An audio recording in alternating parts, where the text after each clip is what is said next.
Olá pessoal, tem tanta coisa acontecendo no mundo que não tem como a gente não falar sobre o que se passa entre o céu e a terra. Nesse vídeo, nessa edição extra da Astróloga, gravado em viagem, estou no meio de uma viagem, de maneira improvisada, eu vou tentar falar sobre quais são os aspectos astrológicos que tenham uma conexão com esse momento que a gente está vivendo, de uma fortíssima escalada de tensões, de guerra, entre Israel e Palestina. Que tal a gente então conversar sobre os posicionamentos planetários do momento que corroboram com esses acontecimentos aqui embaixo, imaginando que talvez a astrologia nos traga clareza para a gente entender e enfrentar esse momento. Portanto, sejam todos muito bem-vindos. Para quem acabou de chegar, eu me chamo Aline Macari, eu sou jornalista, astróloga e analista junguiana. Curta esse vídeo, compartilhe com seus amigos e se inscreva no canal, além de acompanhar a Astróloga nas redes sociais. Bom, pessoal, de que maneira a gente pode entender o momento que a gente está vivendo? Bom, queria trazer para vocês 4 posicionamentos, 4 momentos astrológicos, 4 apontamentos que eu fiz aqui para a gente entender o momento que a gente está vivendo, em se tratando especialmente dessa questão do conflito entre Israel e Palestina. O primeiro deles, que eu trago para vocês, é o seguinte: a gente teve uma mudança de nodos lunares no dia 17 de julho, e eu falei sobre esse assunto no dia 5 de julho, tanto é que eu deixo o vídeo para vocês. O que isso tem a ver com o momento de guerra? Vejam bem, existe um capítulo dentro da astrologia medieval que trata de nó do norte, nó do sul, cabeça e cauda do dragão, que diz pra gente sobre mudanças de destino no planeta. Naquela ocasião, a gente teve uma mudança dos nodos lunares que vão para novos eixos. O novo eixo de nodos é em Libra e Áries. Áries é signo de conflito, regido por Marte, portanto, o deus da guerra. Então a gente começa agora um novo ciclo, um ciclo de mais ou menos 1 ano e meio, e que vejam que interessante, ele incide diretamente sobre os eclipses. Esse é o grande ponto da mudança de nodos. Quando a gente tem um novo par de signos opostos e complementares, a gente tem, portanto, eclipses acontecendo naquele eixo. Portanto, a partir de 17 de julho, a gente tem essa mudança no céu, e aí sim, e muito mais do que no período do início da guerra entre Ucrânia, ou melhor, Rússia e Ucrânia, é que a gente agora sim tem uma marca de guerra no céu com a mudança de nodos.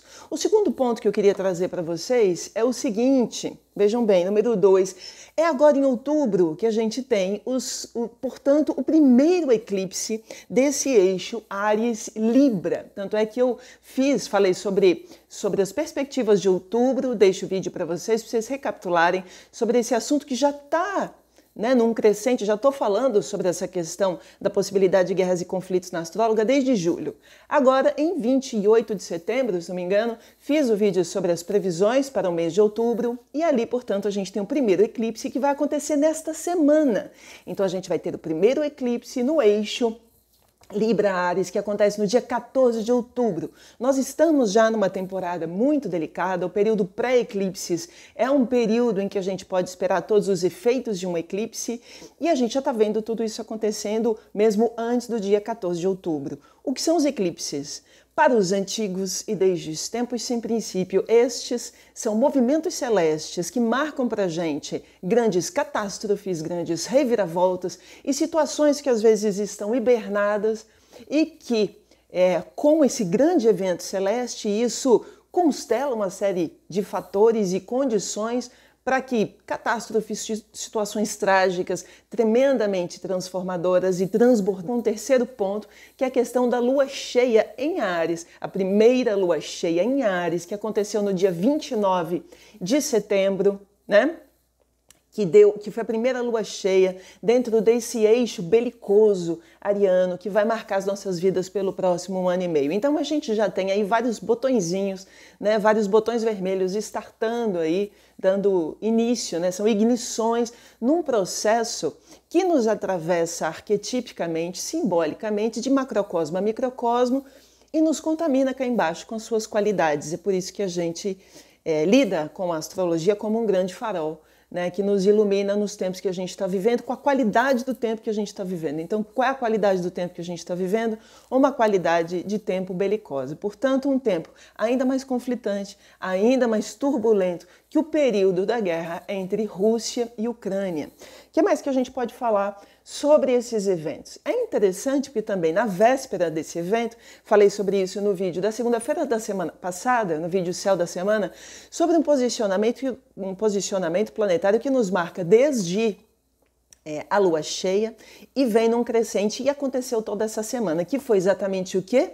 A quadratura, a tensão entre Marte em Libra e Plutão retrógrado em Capricórnio. Isso se configurava, como eu disse no vídeo, e deixo para vocês recapitularem, um momento de negociações entre partes, mas de maneira escusa, sombria, oculta. Isso tinha a ver com traição, isso tinha a ver com alguma coisa que acontecesse em camadas muito inferiores, às vezes muito inconscientes ou muito desconectadas do público de um modo geral, sem o conhecimento público. Então a gente estava falando de alguma coisa que acontecia na surdina.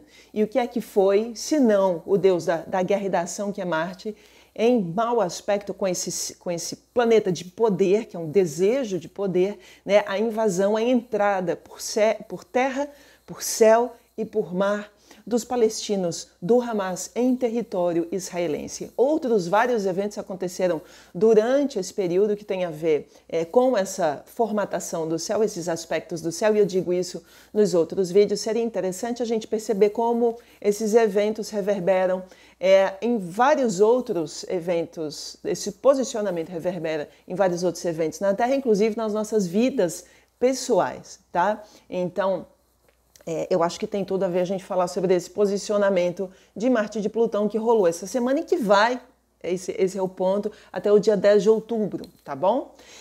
O que a gente pode esperar para a próxima semana? Isso melhora ou isso piora? Eu diria o seguinte, isso vai ganhando cada vez mais tensão, gravidade. Portanto, a gente poderia imaginar, olhando para o céu, olhando para os astros, uma escalada de tensões que vai num agravamento assim, realmente preocupante. E isso por quê?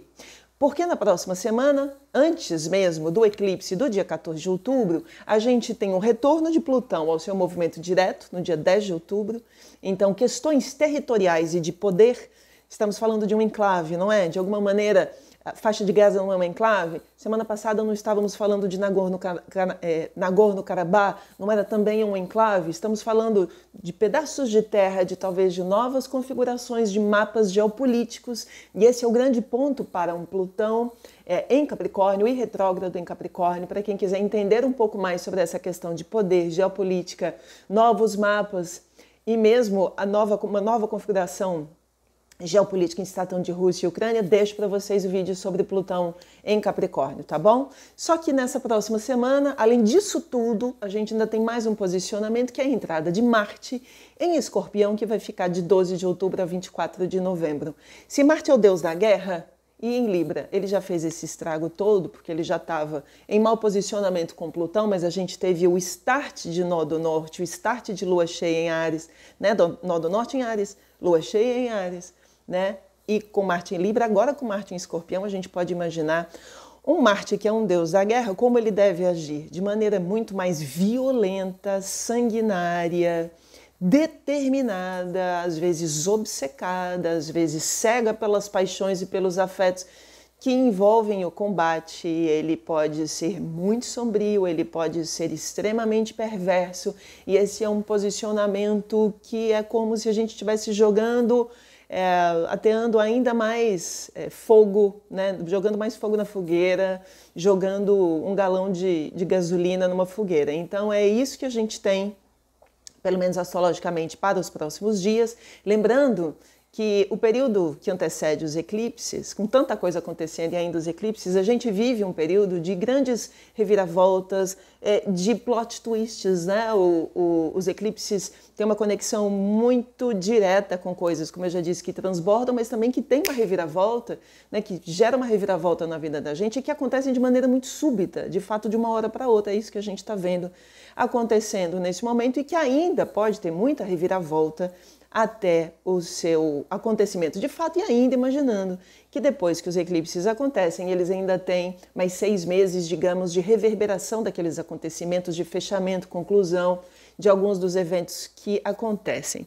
Como tudo isso aconteceu como um grande caldeirão, tudo de uma vez só, nem deu tempo de falar sobre tudo isso, falei sobre alguns desses assuntos e nessa semana vou fazer um vídeo especial sobre ainda o eclipse que acontece no eixo, tá? Libra-Áries, no dia 14 de outubro, imaginando que este é um eclipse grande, importante, tá? E que vai poder inclusive ser visto do Brasil.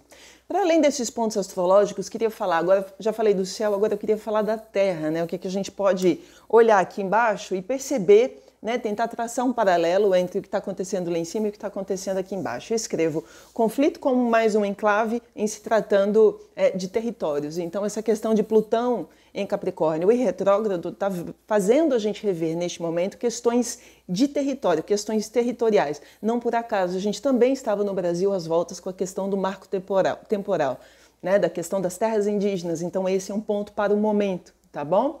Outra questão que é importante é o seguinte, o eclipse que acontece no dia 14 de outubro é um eclipse que ele acontece no signo de Libra, que é o signo oposto e complementar a Áries. Portanto, a gente está falando por sombra dos aspectos arianos, né, de combate, de conflito, de escalada de tensões, mas em Libra. Em Libra a gente está falando de dificuldades diplomáticas, de grandes desafios diplomáticos, da gente não conseguir fazer conciliação entre as partes.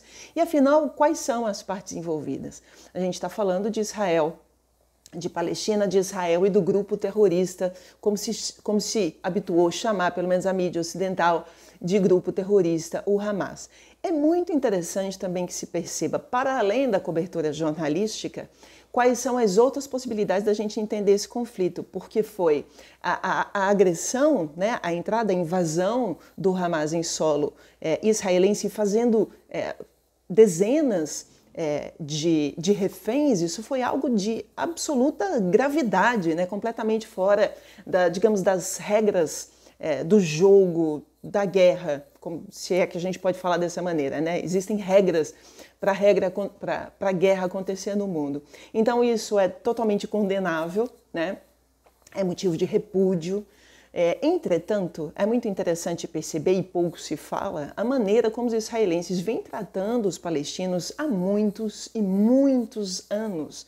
Então eu imagino que o mundo vai ficar muito dividido entre a questão israelense e judaica e a questão islâmica, palestina e do Hamas. Então acho que o mundo vai se dividir. Essa é uma temática para um eclipse que acontece no eixo Áries-Libra, onde a gente não consegue fazer a conciliação das partes e o mundo se torna muito mais dividido.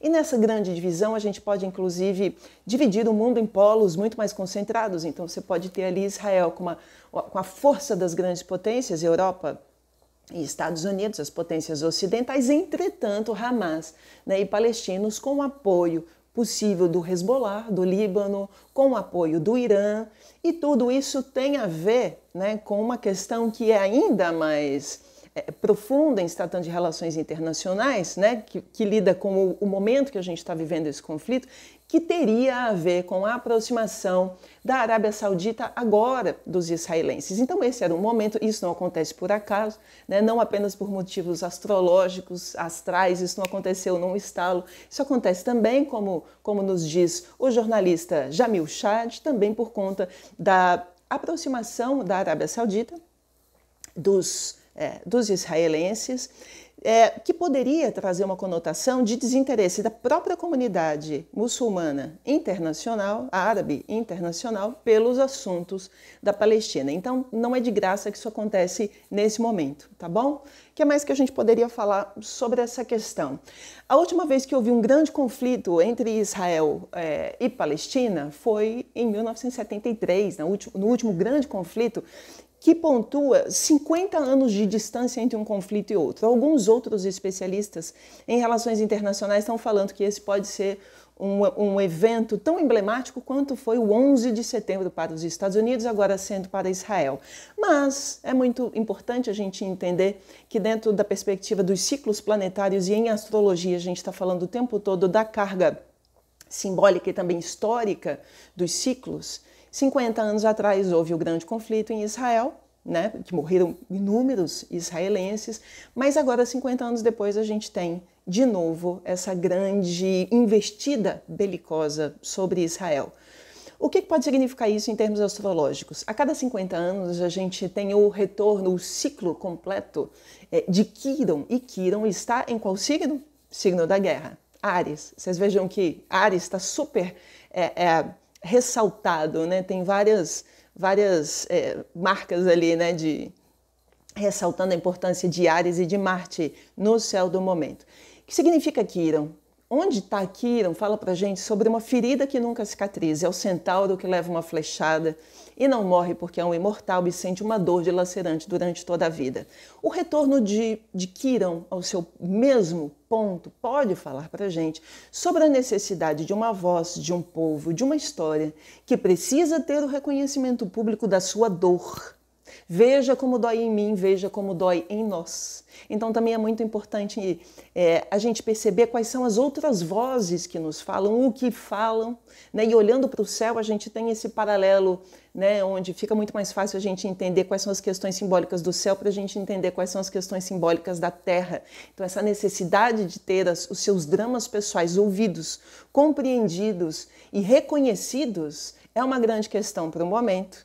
Entretanto, isso não será fácil e muito provavelmente ambas as partes ganharão os seus, como eu já disse, né, os seus apoiadores, e a gente pode estar sim diante de uma grande escalada no centro do Oriente Médio, que pega uma localização geográfica muito delicada e que pode respingar para todos os lados por ali.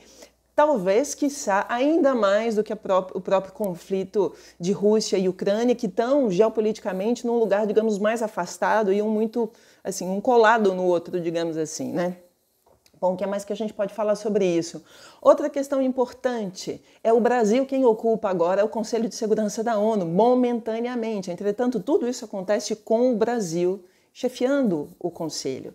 É interessante porque esse eclipse ele acontece majoritariamente no Brasil. É aqui no dia 14 de outubro que a gente vai estar vendo o melhor posicionamento do eclipse no planeta. Inclusive tem muita gente vindo para o Brasil para poder apreciar, digamos assim, os astrônomos nesse grande fenômeno que acontece no dia 14 de outubro. Quando a gente tem um fenômeno que acontece mais visivelmente naquela região do planeta, a gente pode dizer que aquela região do planeta vai sofrer um grande impacto em se tratando das questões que são startadas por aquele eclipse. É muito interessante que agora é Brasil quem ocupa o Conselho de Segurança da ONU e podemos chegar a ocupar um espaço de grande importância neste momento histórico do mundo, onde estar dentro da ONU significa necessariamente jogar com as armas, as ferramentas de Libra, ou seja, diplomacia, costurar acordos, mediar acordos. E o Brasil está num posicionamento de grande privilégio, eu diria, nesse momento.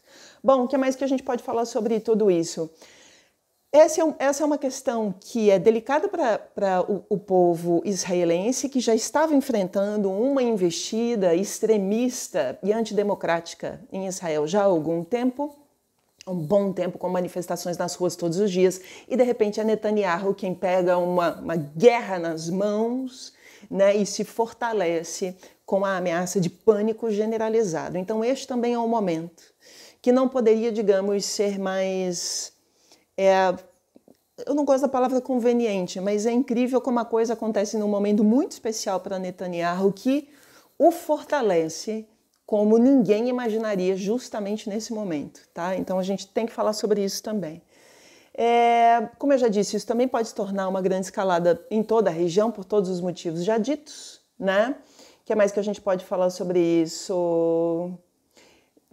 Entre essas questões todas, o fomento de mais um conflito, né, mais uma guerra no mundo, exatamente a essa altura do campeonato, né, o que é super delicado para o tempo que a gente está vivendo.